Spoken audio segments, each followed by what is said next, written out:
Joe, buddy, I know I give you a hard time, but you're actually worrying me now. I'm telling you, Donald, something isn't right here. Yes, you, Joe. You sound more insane than those QAnon conspiracy theorists. Come on, guys, let's tell you the truth. My name is Stanley Ferguson. I was a Secret Service agent for every president, starting with George W. Bush and up to Joseph Biden. Today, we'll be recounting the strange but true story of how 4 U.S. presidents vanished off the face of the Easter egg. What the fuck? What's going on here? Listen, you fool. At some point during the Easter egg, things took a turn. Donald Trump, the brash businessman turned president, didn't appreciate how much of a noob Joe was at the game. The game was being streamed at the time, but suddenly went dark in the middle of the match. Eyewitness reports of the game claimed that Donald got irritable at then President Biden, and at some point got the other 2 presidents to turn on Joe as well. This petty squabble resulted in the Easter egg not being completed, as Biden rage quit and then the stream ended. Since that moment, none of the presidents, 43 through 46, have been. Of course, there have been theories about what happened to them. The far-right conspiracy theorists of the world were convinced that they were taken away to a purgatory, and the map they were playing, Mob of the Dead, is the biggest smoking gun. However, experts are skeptical for obvious reasons. We may never truly know what happened to the last 4 presidents. In the aftermath of their disappearances, newly sworn-in President Harris declared February 23rd as National POTUS Remembrance Day. Unless a new breakthrough or feat is discovered, this event will likely baffle historians and the American public for decades to come.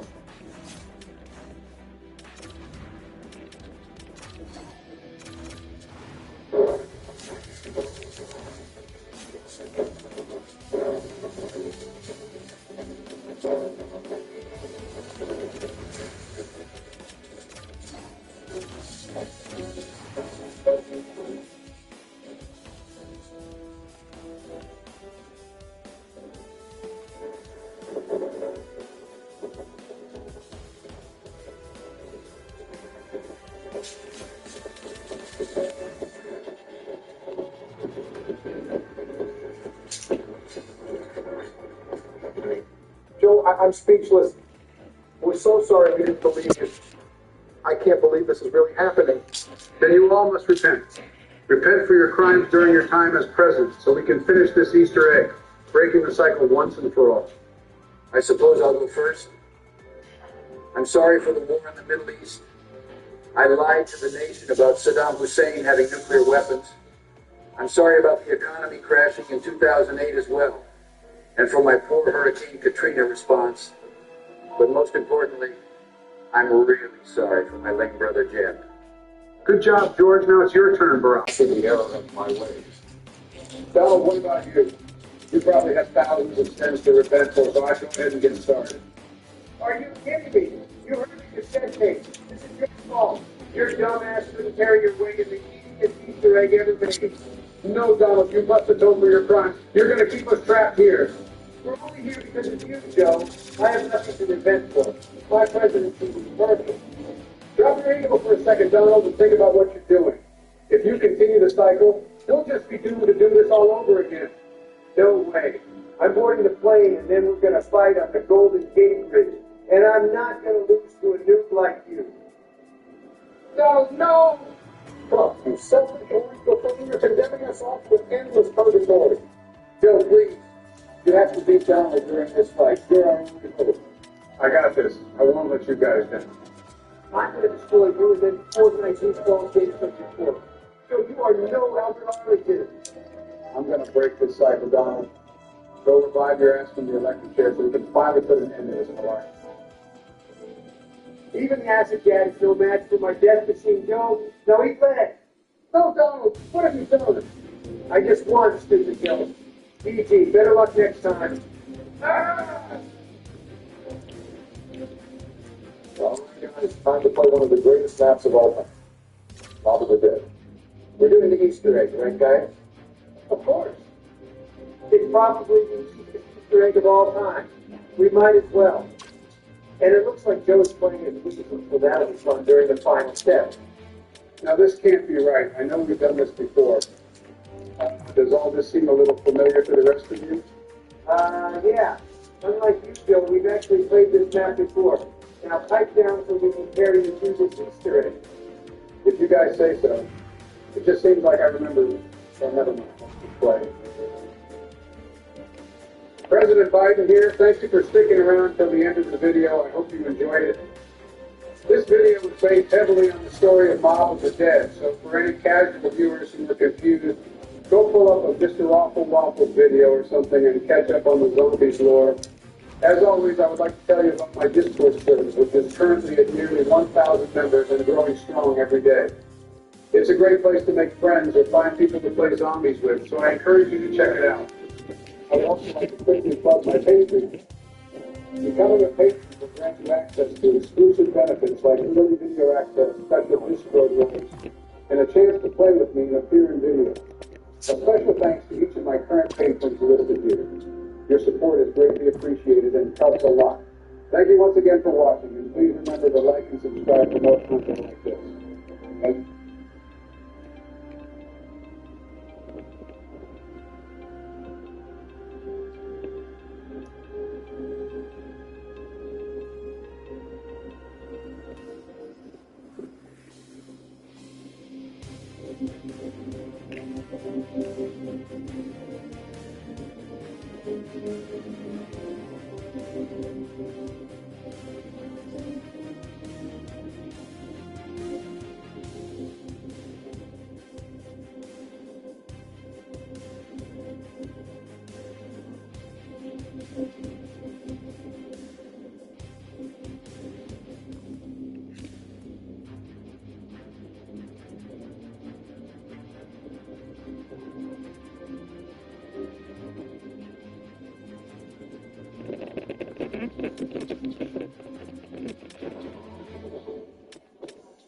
Iced tea, bullets of flavor.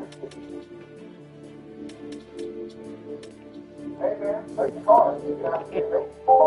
Wanna know what I think? If I had a nice Colorado is known for its breathtaking mountains, wild rivers, and old mining trails that disappeared into the mist. But many Komoto's peaks and valleys are the remains of entire towns that were once full of noise, life, and dreams, but now completely silent. In this video, we're uncovering 13 real ghost towns in Colorado, where you can still walk the same dusty streets and hear the echoes of the people who never came back. So stay with me till the end, because the #1 town on this list holds a story so dark it changed America forever. Number 13. Russell Gulch, Gilpin County. Tucked away in the mountains near Central City lies Russell Gulch, one of Colorado's oldest and most authentic ghost towns. It was founded back in 1859, right at the height of the Colorado Gold Rush, when thousands of prospectors flooded these hills hoping to strike it rich. Named after William Reed Russell, the prospector who first discovered gold, the town was crowded dance locals. But like many mining towns, its success didn't last. By the early 1900s, the gold veins began to run dry, and one by one, residents packed up and left for nearby Central City or Denver, searching for better opportunities. Today, Russell Gulch stands frozen in time. Weathered wooden cabins, collapsing mine structures, and rusted equipment still dot the landscape, offering a haunting glimpse into Colorado's mining past. The silence here feels heavy, as if the mountains themselves remember every dream that was buried beneath the gold dust. Number 12. Vicksburg, Chaffee County. Deep within the Clear Creek Canyon of Chaffee County lies Vicksburg, a ghost town that once stood as one of Colorado's most organized and ambitious mining camps. It was founded in 1867 after prospectors struck gold in the nearby creeks, drawing hopeful miners from across the Rockies. The town's name came from the first group of miners who arrived from Vicksburg, Mississippi, bringing with them the determination to carve out a future in the harsh mountain wilderness. In its prime, Vicksburg was far from a rough mining camp. It was a carefully built community, known for its order and charm. The main street was lined with tall shade trees that were planted by early residents, and irrigation ditches brought water down from the mountains to keep them alive. became rare for a mining town at this altitude. The settlement soon had a post office, school, blacksmith shop, livery stable, and several log cabins that still stand today. The town was also known for its sense of community. Unlike many boom towns filled with lawlessness and gambling, Vicksburg's residents worked to build a peaceful and sustainable life. Families lived alongside single miners, and social gatherings often took place in the schoolhouse or under the trees that shaded the main street. But as the gold and silver veins began to dwindle toward the end of the 19th century, so did the town's population. By the early 1900s, only a few determined families remained, holding on to what was left of their mountain home. Eventually, even they moved on, leaving Vicksburg to the silence of the canyon. Today, Vicksburg is remarkably well preserved. Many of the original log cabins still stand, carefully maintained by the U.S. Forest Service and local volunteers. Walking down the dirt path that once served as its main street, you can still see the hand-dug irrigation ditches and the towering trees planted by miners more than a century ago. Number 11. Gothic, Gunnison County. High in the rugged mountains of Gunnison County lies Gothic, a ghost town that rose quickly during the silver boom and fell just as fast. Founded in 1879, Gothic became one of the most promising mining camps in Colorado. Within months, over 1,000 people had settled here, hoping to make their fortune from the rich silver veins that ran through the Elk Mountains. The town was wild and alive. It had hotels, saloons, a post office, and even a newspaper called The Gothic Miner. Prospectors from across the country came chasing silver dreams, and for a short while, it seemed like Gothic might rival other booming mining centers like Crested Butte or Aspen. But life here was far from easy. Winters were brutal, with snow piling several feet high and temperatures plunging well below zero. Then came the silver crash of 1893, a nationwide economic collapse that destroyed the silver market overnight. Almost every mine in the area shut down. Within a year, Gothic's population dropped from hundreds to just a handful of people who refused to leave. By the early 1900s, Gothic was nearly abandoned. The once bustling Main Street was silent, and many of its wooden buildings began to collapse under the weight of heavy snow and ice. But Gothic didn't disappear completely. In 1928, scientists from Western State College established the Rocky Mountain Biological Laboratory here, turning the ghost town into one of the most important field research stations in the country. Today, researchers from around the world study the alpine ecosystems that surround this historic town. Walking through Gothic today feels like stepping into two different worlds, one of a wild mining past and another dedicated to science and preservation. Old cabins and mining ruins still dot the valley, standing as reminders of a time when fortune seekers battled the elements for silver and survival in the heart of the Rockies.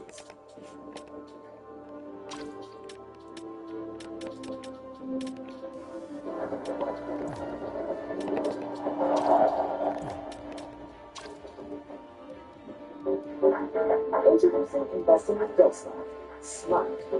Introducing your girlfriend's dad to your hidden talent. Not smart. Start investing in minutes with as little as $10 with Ghost Life. New from Odyssey Direct Investing. Number 10. Ashcroft, Pitkin County. Just 11 miles south of Aspen lies Ashcroft, one of Colorado's most beautifully preserved ghost towns. Founded in 1880, Ashcroft started as a simple mining camp, but quickly grew into a thriving silver boom town. Within a year, it had more than 2,000 residents, complete with hotels, saloons, a post office, and even a newspaper called The Herald. The town's silver mines, especially the Tam O'Shanter and the Montezuma, attracted prospectors from across the West. For a short time, Ashcroft rivaled Aspen in promise and prosperity. Streets were bustling, businesses flourished, and new buildings rose against the dramatic backdrop of the Elk Mountains. But fortune was fleeting. The silver deposits turned out to be shallow, and by the late 1880s, the richer finds in Aspen drew most miners away. When the silver crash of 1893 hit, it sealed Ashcroft's fate. The once lively town fell silent almost overnight, and only a few residents stayed behind to live out their days in the mountains. In the 1930s, Ashcroft briefly saw life again when World War I hero Stuart Mace and a group of skiers used it as a base for winter expeditions. Later, Mace turned the town into a rustic wilderness retreat and helped preserve its historic buildings. Today, Ashcroft stands as one of Colorado's most accessible and well-maintained ghost towns. Number 9. Independence, Pitkin County.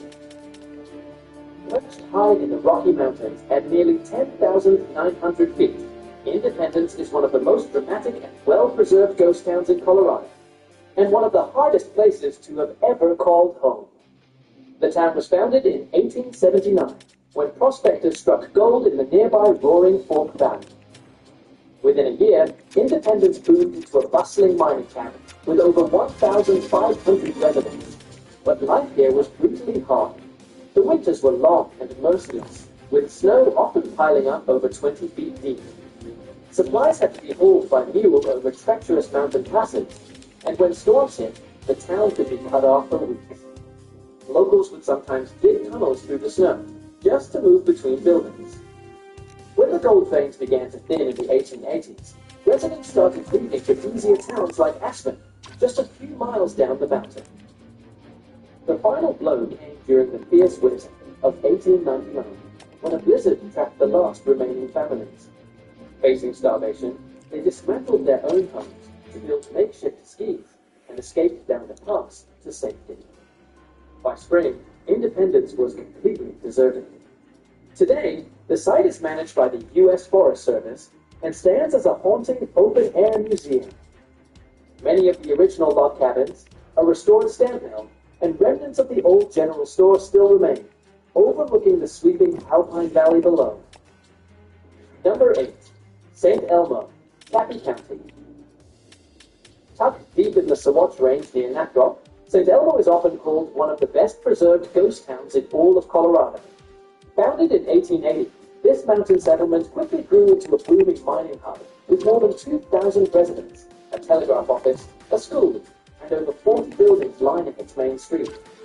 Gold and silver poured out of nearby mines, like the Mary Murphy and the Pioneer, bringing fortune seekers, shopkeepers, and families from across the West. St. Elmo wasn't just a rugged mining camp. It was a real community. The streets buzzed with wagons, the saloon stayed open late, and the railroad connected the town to Buena Vista and beyond. But when the mining veins began to run out, and the Denver, South Park, and Pacific Railroad closed its route through the valley in 1922, life in St. Elmo began to fade. One by one, residents packed up and left, leaving their homes, stores, and belongings behind. By the 1950s, only a handful of die-hard locals remained. Today, St. Elmo stands almost exactly as it did a century ago. Wooden storefronts, weathered homes, and the old general store still line the dusty street, with the mountains rising steeply behind them. Visitors can explore the buildings, feed the chipmunks that now rule the place, and feel the eerie stillness that hangs in the air. Number 7. Animas Forks, San Juan County. High in the San Juan Mountains, at an elevation of over 11,200 feet, sits Animas Forks, one of Colorado's most iconic and well-preserved ghost towns. Founded in 1873, this isolated mining settlement was once the heart of the region's silver rush, attracting hundreds of miners determined to carve out a living in one of the harshest environments imaginable. During its peak in the 1880s, Animas Forks was far from empty wilderness. The town had nearly 450 residents, several boarding houses, a post office, saloons, a jail, and even its own newspaper, the Animas Forks Pioneer. Get in the game with Vector, packed with delicious granola clusters and high protein.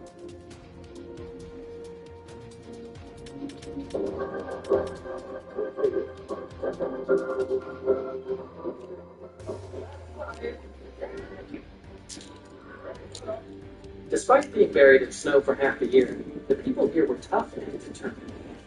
Supplies came in by mule train, and residents often had to dig tunnels through the snow just to move between buildings in winter. The town's location made it a vital hub for processing and transporting ore from nearby mines like the gold Prosperity didn't last long. The silver panic of 1893, which crashed silver prices across the nation, hit Animus Forks hard. Miners left almost overnight, chasing new fortunes elsewhere. By the early 1900s, only a few caretakers and mining crews remained, keeping the town alive briefly before nature declined it. Today, Animus Forks is preserved by the Bureau of Land Management and the San Juan County Historical Society. Many of its original wooden cabins, including the famous Duncan House with its bay window overlooking the valley, still stand proudly against the wind. I hope you are enjoying this video so far, so why not give it a thumbs up and share it with your fellows and family? It would mean a lot to us. Number 6. Tin Cup, Gunnison County. Hidden deep in the Gunnison...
As a national forest lies Tin Cup, one of Colorado's most colorful and rowdy mining towns. Founded in 1879, this isolated settlement started after prospector Jim Taylor discovered gold in a nearby stream, using nothing more than a tin cup to pan for it. The name stuck, and soon hundreds of miners flooded the narrow valley, eager to strike it rich. At its peak, Tin Cup was wild. The town had saloons on nearly every corner, gambling halls, and constant shootouts that earned it a reputation for lawlessness.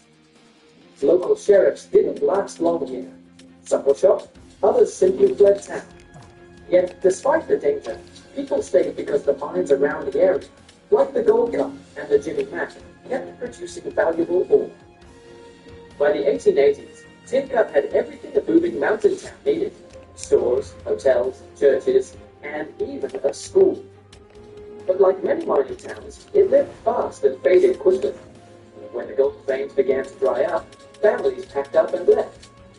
By the early 1900s, the town was nearly empty, leaving behind only a few hardy souls who refused to leave.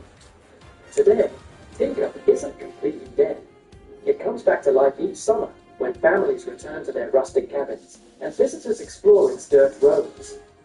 The Tin Cup Cemetery, perched on a quiet hillside just outside town, tells the story of its rough past with weathered headstones of gunfighters, miners, and pioneers.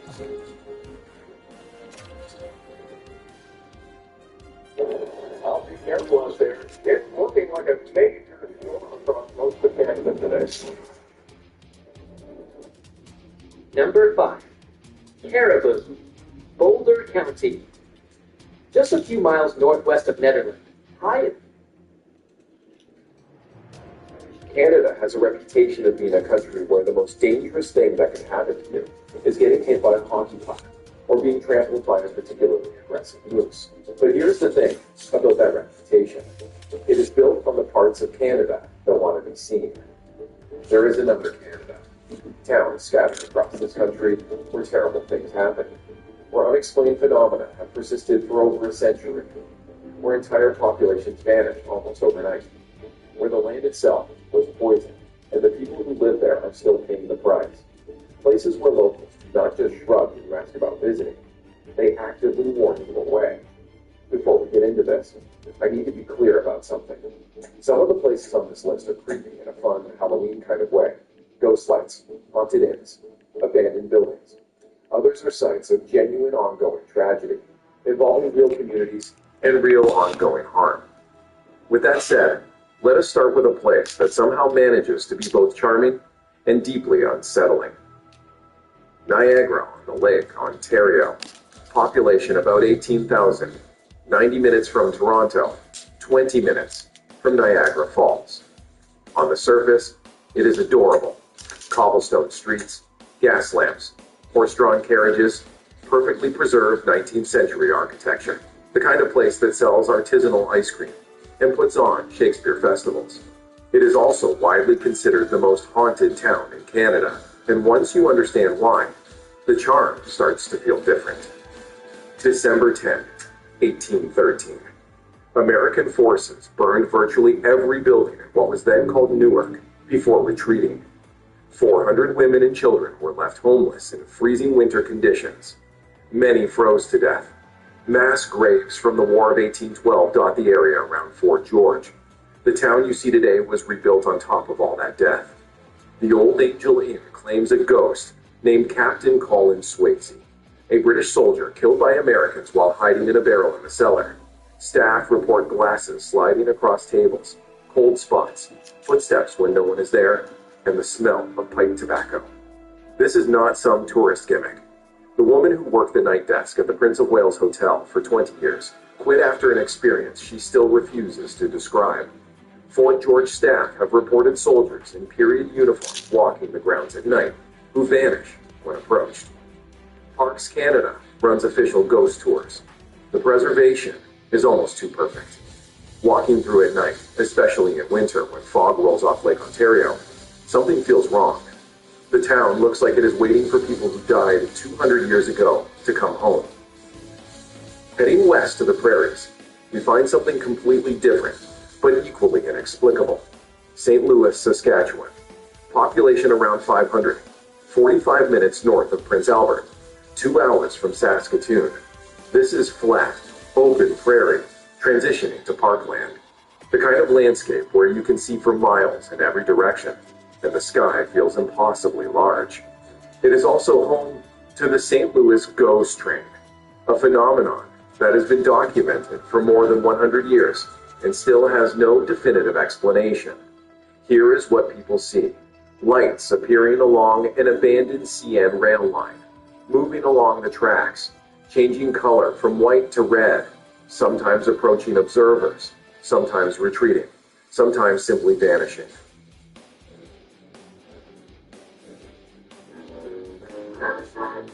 Every great love story comes with a promise. The Hyundai Elantra comes with a best-in-class new car warranty that's there for you when it matters.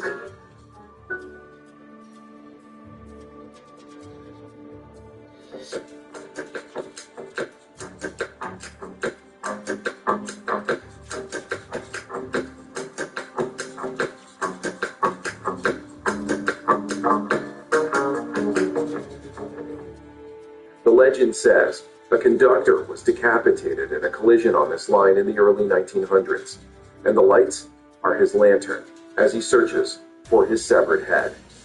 Which sounds like classic campfire nonsense except for one problem. The lights are real, and nobody can explain them. University of Manitoba researchers have studied the phenomenon multiple times since the 1970s. They ruled out several conventional explanations. They documented the lights on multiple occasions. They could not determine a source. Skeptics have tried to debunk it as headlights from Highway 2, but the highway did not exist when sightings began, and the lights appear when no traffic is present. Swamp gas does not work because there are no significant wetlands. Ball lightning is possible, but does not explain why this happens consistently in one specific location for a century. The village has embraced it completely. They installed a designated viewing area with an informational sign that does not claim to explain the lights. It just documents what people have been seeing. Locals give directions to the viewing spot casually, like they are telling you where the good fishing is. Best condition miles from anywhere, watching unexplained lights move along abandoned tracks. That is not horror movie creepy. That is existentially unsettling. Now let us talk about places where people used to live. Ghost towns exist all over the world, but Canadian ghost towns have a particular quality to them. The speed of abandonment, the preservation, the feeling that everyone just left and forgot to come back. Val-Jalbert, Quebec, population 0, ghost town, now a historic site, 4 hours from Quebec City in the Saguenay-Lac-Saint-Jean region. This was a company town built around a pulp mill, population around 950 at its peak in the early 1920s. It was a complete community with a general store, a convent, a school, a church, and residential streets. In August 1927, the mill closed suddenly. Residents had to leave within months. Many could not afford to transport their belongings. What makes Val-Jalbert uniquely disturbing is the preservation. Over 70 original buildings still stand. Some interiors still have furniture, household items, and personal effects. The general store has its original shelving. The convent has long dark corridors and empty dormitories where children once slept. Religious iconography watches from the walls. The 72-meter-high Ouiachuan Falls, higher than Niagara, cascade through the abandoned town, providing a constant background roar that masks other sounds. During preservation work, they found children's shoes in some homes, small leather shoes that families could not carry or chose to leave behind. Those shoes, sitting in empty rooms, waiting for children who grew old elsewhere or never grew old at all, are genuinely haunting. Visitors report consistent experiences across decades, feeling watched in the convent, hearing sounds of children playing when none are present, and seeing figures in windows of empty buildings. Security guards who work night shifts describe profound unease, Dogs brought to the site refuse to enter certain buildings. The fog that rolls through the valley from Lac St. Jean creates disorientation. You walk through homes where people lived, see their belongings still in place, and the absence of people becomes visceral. The town looks like everyone left yesterday, but also 100 years ago. That temporal confusion never quite resolves, but Val Jalbert at least has decay. The wood is weathered, the paint is peeling, it looks abandoned. Kitsault, British Columbia, is something else entirely.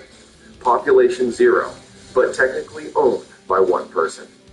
This was a molybdenum mining town built from 1979 to 1981 at a cost of $55 million.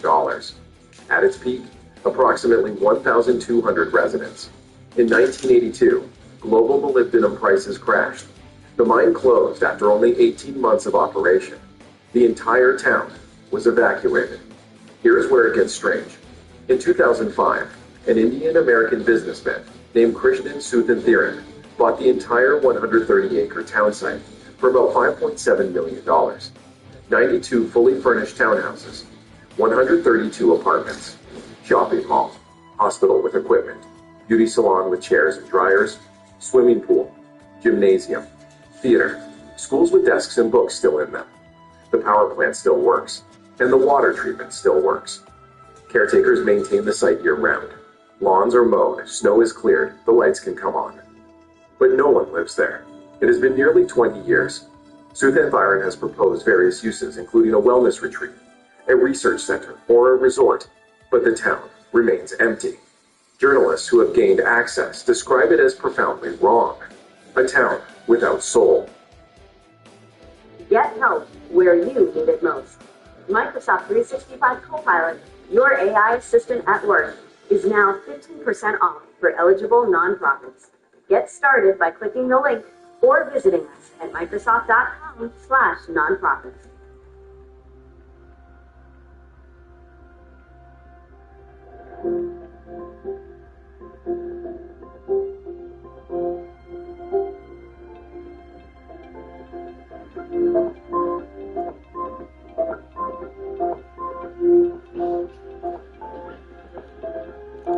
The infrastructure of civilization without any life.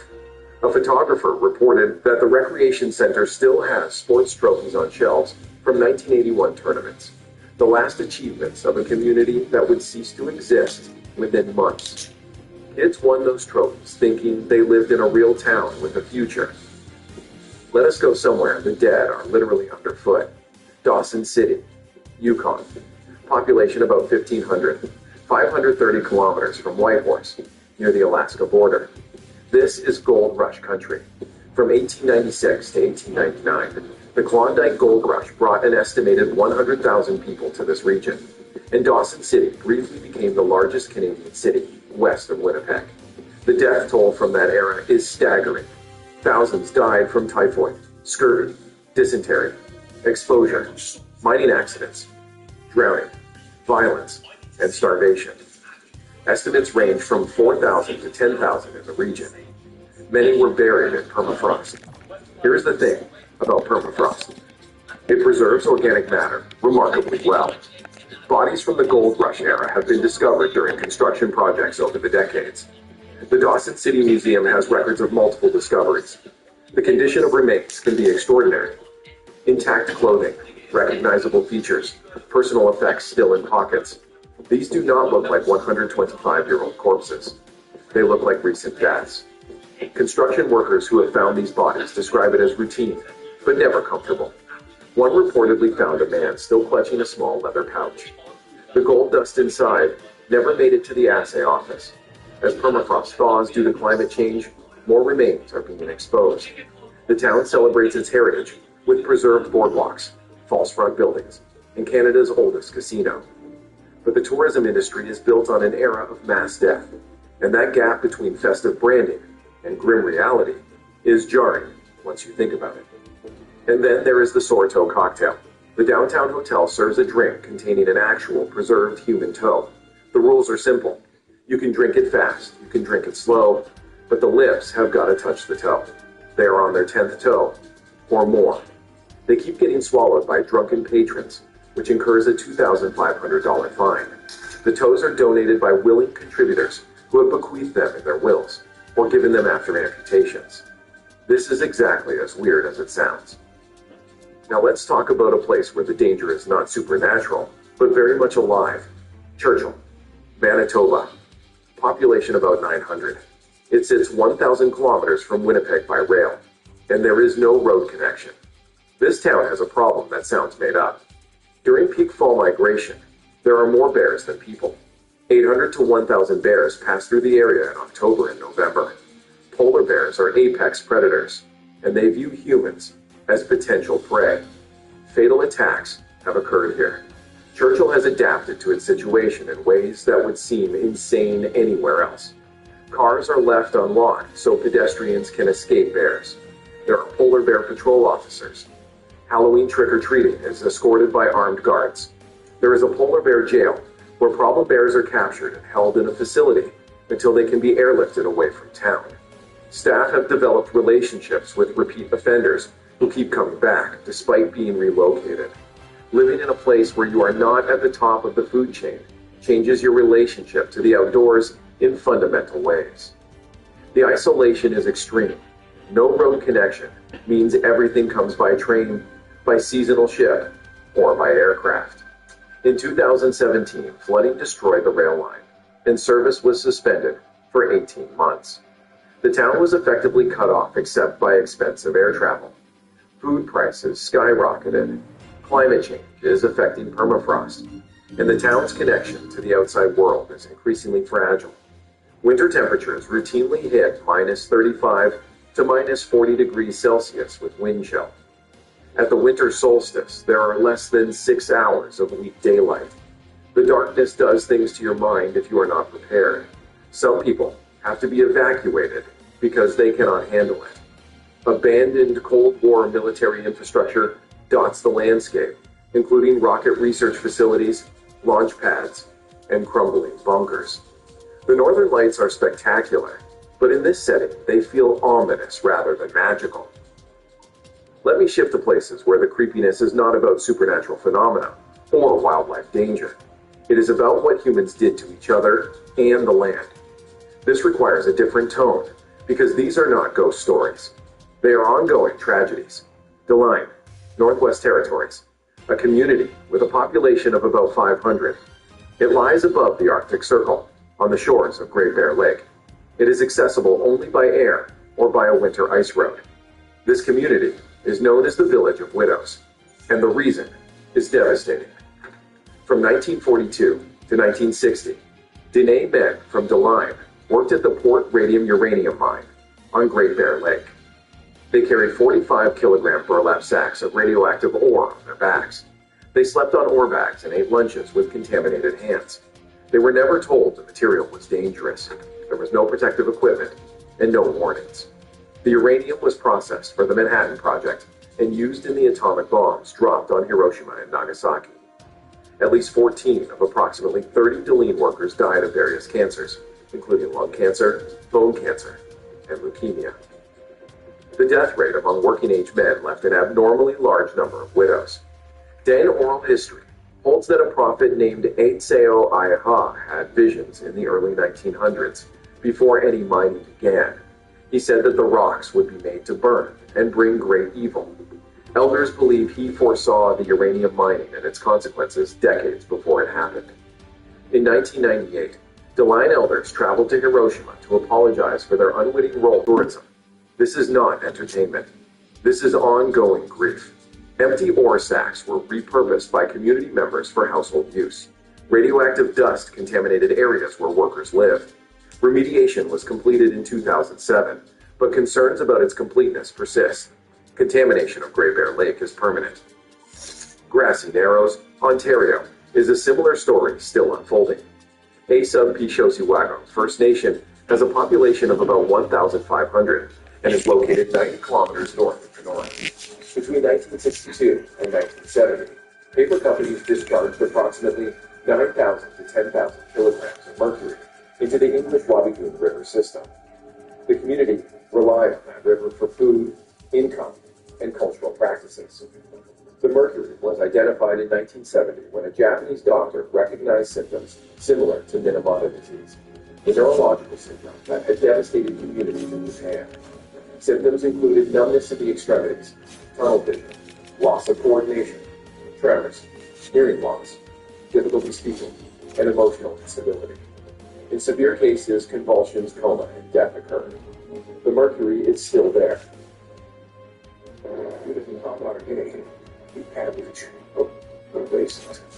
This is our truth. And record us CF1 TV 8 sports side by sides. CF Mobile. Experience more. This is Fluxman. Fran is on a mission to find something with her mate. But with these weak hands, what do you stand for finding something that is slimmer than spotting a unicorn? Thanks to Twisted Fran finally gets her moment before. During the month of February, this little workshopper, the chance for their name to not for a British movie or acai bowl. Not much of food for the wood. Every Tuesday about today's life. Over 50 years after dumping stock, it remains in river and lake sediment. Fish still carry dangerous levels. Consumption advisories remain in effect. New cases of mercury-related illness continue to be diagnosed. This is not a historical tragedy. People are still being poisoned today. The commercial fishing industry was destroyed. The tourism and guiding economy was devastated. Traditional fishing practices that defined the community for generations became dangerous. Elders remember when you could drink straight from the river, and the fish were so plentiful, they sustained the entire community. Now grandparents cannot feed their grandchildren fish from their own territory without worrying about poisoning them. Some do anyway because they cannot afford store-bought food. Some families choose between hunger and mercury. The water looks pristine. The fish look healthy. The poison is invisible. Let us talk about other places where the land itself was murdered. Antioch, British Columbia. Population 0. A ghost town, accessible only by boat or floatplane. About 130 kilometers north of Prince Rupert. This was the largest copper smelter in the British Empire, and the second largest city in British Columbia after Vancouver at its peak, with a population of over 2,700. It operated from 1914 to 1935, when copper prices collapsed during the Depression. What makes Antioch different from other ghost towns is visible from the air. The hillsides are still barren. Decades of copper smelting released massive amounts of sulfur dioxide, creating one of the first documented cases of large-scale environmental damage in Canada. Vegetation died for miles around. Even 90 years later, the damage is still visible. Trees that have grown back are stunted. Salmon runs that once sustained the area were devastated. The company took what they wanted and left poison. Workers were given 2 weeks' notice. Many had been born there and knew no other home. They scattered across Canada looking for work in the depths of the Depression. No severance, no relocation assistance. Their descendants still share photographs online of a hometown that became a poisoned ruin. Cobalt, Ontario. Population about 1,100. It is 90 minutes from North Bay. This was one of the richest silver deposits ever discovered, and from 1903 to the 1930s, it produced billions of dollars worth of silver in today's money. Over 100 mines operated in a very small area. The town is undermined by abandoned tunnels and shafts. Sinkholes continue to appear. Streets have dropped. Buildings have been condemned. People are falling into forgotten shafts. But the real legacy is arsenic. It occurs naturally from silver ore, is concentrated by mining operations, and has been spread through tailings, dust, and processing. Testing has found arsenic levels many times the acceptable limits in yards, gardens, and public spaces. The town museum displays beautiful silver specimens and tells the story of the boom getting its pride. The tour does not mention the arsenic in the soil outside. Ocean Falls, British Columbia. Population 30 to 50 depending on the season. Accessible only by water, floatplane on the central British Columbia coast. This was once called the town that had everything. It had a hospital with surgical capabilities, Canada's largest covered heated pool, shops, restaurants, and a movie theater. Population reached about 5,000 in the 1950s and the 1960s. The mill closed in 1980. By 1990, The population had dropped to under 100. What remains of Ocean Falls is being consumed by rainforests. Over 4,000 millimeters of rainfall annually accelerates runoff, mold, and structural collapse. Apartment buildings have furniture visible through broken windows.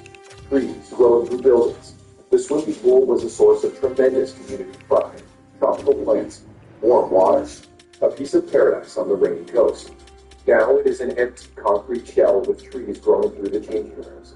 The few dozen remaining residents are fiercely protective of their isolation. If you come here, you are on your own. There is no help coming if something goes wrong. Uranium City, Saskatchewan. Permanent population 0, and maybe 50 to 75 seasonal. It is in far northern Saskatchewan, near Lake Athabasca, and accessible only by chartered aircraft. This was a uranium mining town, with a population of about 5,000 at its peak in the late 1970s. It supplied uranium for nuclear weapons, and later for nuclear power during the Cold War. Hundreds of abandoned buildings remain, houses with furniture, photographs on walls, toys in children's rooms. The hospital had a maternity ward. Babies were born in Uranium City. They took their first breaths in a town named for radioactive material, in a building that now stands empty, with cribs still in place. Everything stopped in 1982. Fashions, technology, furniture, all frozen in the early 1980s. The town feels abandoned and time-warped. Now we need to talk about places where the tragedy is not environmental, but human violence. Lac-Mégantic, Quebec. Population about 5,700.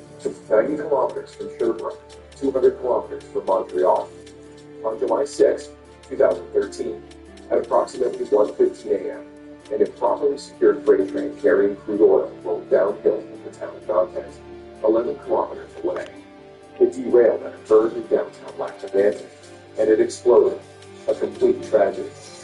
47 people were killed, approximately 1% of the town's population. Many victims were at the Moussi Cafe, which was hosting a local musicians' night. Many were incinerated instantly. Some bodies were never recovered. Some could only be identified through DNA. The fire burned for over 36 hours. Flaming oil ran through streets into the lake in a town of under 6,000, losing 47 people, and virtually everyone knew someone who died. The town lost not just individuals, but much of its local music scene, the performers and the audience who gathered to support them.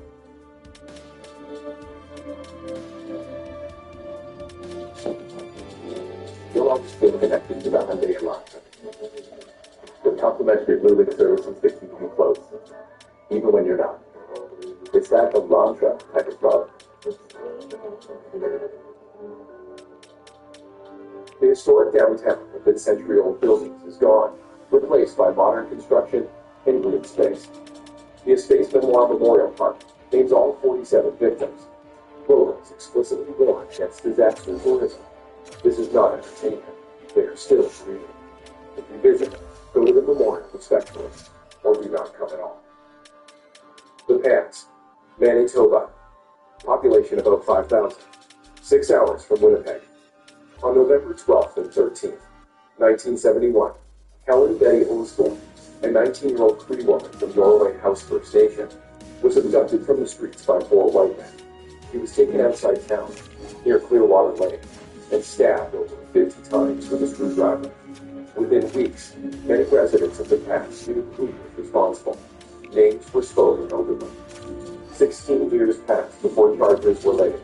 The Aboriginal Justice Inquiry concluded that racism, sexism, and indifference characterized the investigation.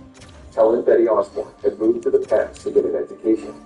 She wanted to become a teacher. She was studying hard, far from her family, trying to build a better future. She was murdered by strangers simply for being Indigenous and female on the wrong street at the wrong time. Only one of her killers was convicted. The town protected murderers for 16 years. That complicity does not disappear. The final entry on this list is the hardest to write about. Port Coquitlam, British Columbia. Population about 60,000. This is not a small town. It is a suburb of Vancouver.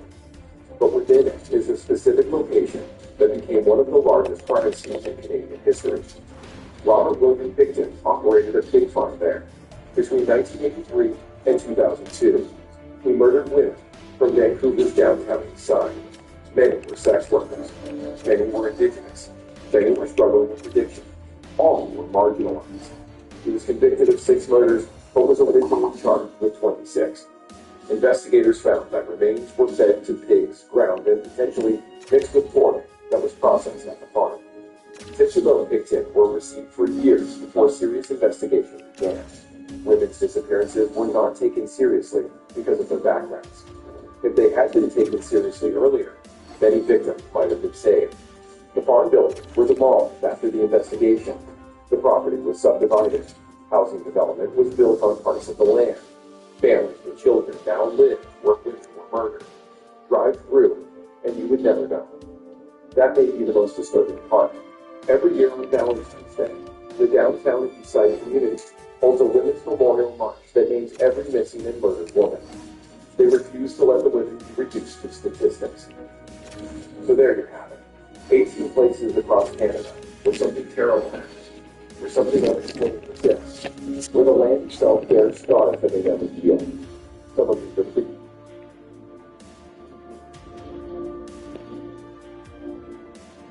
If you're a nonprofit, the productivity apps they know and love. Eligible nonprofit. You know that feeling when someone tells you Canada is one of the safest countries in the world, and you just nod along because, sure, that sounds right. We're the nice country, the polite country, the country Americans threaten to move to every 4 years. Here's what nobody tells you. Some Canadian cities, one prairie city, had a shooting rate in 2021 higher than any other major city in the country. And a mid-sized Ontario city that most Canadians couldn't point to on a map has the highest homicide rate in the nation, more than 3 times the national average. We've got cities where 1 in 7 residents will be a crime victim this year. Cities where the police force has officially declared an opioid epidemic. Cities where families are fleeing the country entirely to escape gang violence. And cities where overdose deaths dropped by 93% in 2 years. Proof that things can actually get better when you get the approach right. So before we start, a reality check. This isn't clickbait, doom and gloom. These are real places with real problems, but also real people fighting to make things better. Some of these cities are actually improving dramatically. Some are getting worse. And the truth behind the trend is more complicated than any listicle will tell you. We're counting down from 12 to 1, cities the most challenged and relaxed. Number 12 is Chilliwack, British Columbia. The population is around 115,000, sitting about an hour east of Vancouver in the Fraser Valley. The crime severity index was 141.7 in 2024, well above the national baseline of 100. In 2023, Chilliwack ranked second highest in the entire country for crime severity, with a CS1 of 156.2, a 24% jump from the previous year. Homicides doubled. The crime rate hit 11,352 incidents per 100,000 people. Here's the thing about Chilliwack. It is caught in a geographic corridor. The city sits along the Trans-Canada Highway, making it a natural route for drug trafficking between Vancouver and the interior. It is close enough to Vancouver to absorb spillover from the lower mainland's crisis, but far enough away that resources are stretched thin. The opioid epidemic has hit hard here. Property crime is rampant. Vehicle theft, break-ins, shoplifting, the kinds of crimes that erode quality of life, even when they do not make national headlines. The Fraser Valley as a region has seen significant increases in both violent and non-violent crime. Chilliwack's proximity to the U.S. border adds another dimension. Cross-border drug trafficking has been a persistent issue. The city has been working on community safety initiatives, including increased RCMP presence and social service investments, but the numbers remain stubbornly high. What makes Chilliwack particularly frustrating for residents is the disconnect between perception and reality. This is supposed to be small-town British Columbia, mountains, farms, the kind of place people move to escape Vancouver's problems. Instead, they have found those problems followed them. Number 11 brings us to Prince George, British Columbia. It has a population of around 76,000, and sits at the confluence of the Fraser and the Chaco rivers in northern British Columbia. The crime severity index is 199.83. Let that sink in. The national baseline is 100. Prince George is nearly double that. You have a 1 in 7 chance of being a crime victim here in any given year. 1 in 34 chance of violent crime specifically. But here is what you need to understand about Prince George. This city sits on Highway 16, known as the Highway of Tears, where Indigenous women have been going missing and being murdered for decades. The Royal Canadian Mounted Police estimates that at least 40 women, most of them Indigenous, have disappeared or been found murdered along this highway since 1970. Prince George is not just a city with crime statistics. It is a city haunted by a national tragedy that has never been properly addressed. The good news, and there is some, crime dropped 14% in 2024. The Royal Canadian Mounted Police is relaunching block watch programs. Downtown security cameras are being installed. Domestic violence reports are up 15%, but that might actually reflect increased reporting rather than increased violence. Prince George is trying. The question is whether trying is enough when you are starting from such a difficult position. Number 10 is Sudbury, Ontario. And Sudbury's story is one of the most heartbreaking on this list. The population is around 166,000. The crime index is 62.3. But the number that matters is 696. That is how many people have died from opioid overdoses in Sudbury over the last 5 years. In January 2025, the Greater Sudbury Police Service Board took the extraordinary step of officially declaring the toxic drug crisis an epidemic. That is not political rhetoric. That is a formal declaration. Sudbury had a supervised consumption site called The Spark. It was working, and it was saving lives. Then it closed in March 2024, after waiting 2 years for provincial funding that never arrived. In April 2024, the first full month after the closure, 12 people died of overdoses. That was the highest single month of the entire year. Ali Farouk, who runs mobile outreach in Sudbury, said he has seen more and more youth under the age of 18 experiencing homelessness who are getting into opioid use. There do not seem to be any signs that it is slowing down. Downtown Sudbury now features what they call crosses for change, white crosses placed in memory of each person who died of an overdose. Walking past them, you can literally count the cost of policy failure. The mortality rate is 53.7 deaths per 100,000, more than 3 times the Ontario average. 3/4 of those deaths happen at the victim's own address, where they receive mail. These are not homeless people dying on the street. These are people with homes.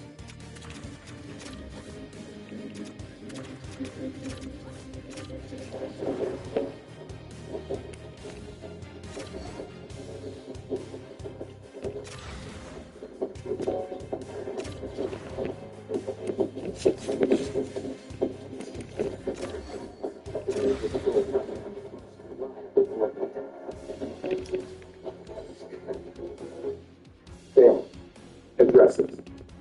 The stereotype does not match reality. It never does. Number 9 is Lethbridge, Alberta. Lethbridge is simultaneously the most depressing and the most hopeful story on this list. Population around 107,000. In 2023, Lethbridge had the highest overdose death rate in Alberta, 110.4 deaths per 100,000. That is not a typo. 124 people died that year, a record high.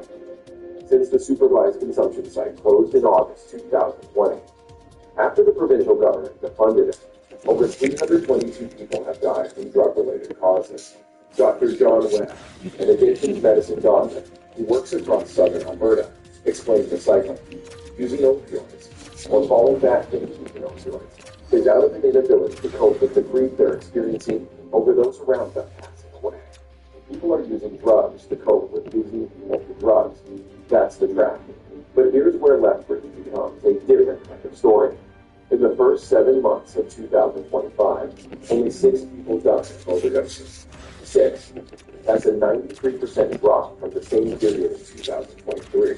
Same city, same people, a different approach. Bruce Holstead from Tech Start Recovery Services described the turnaround.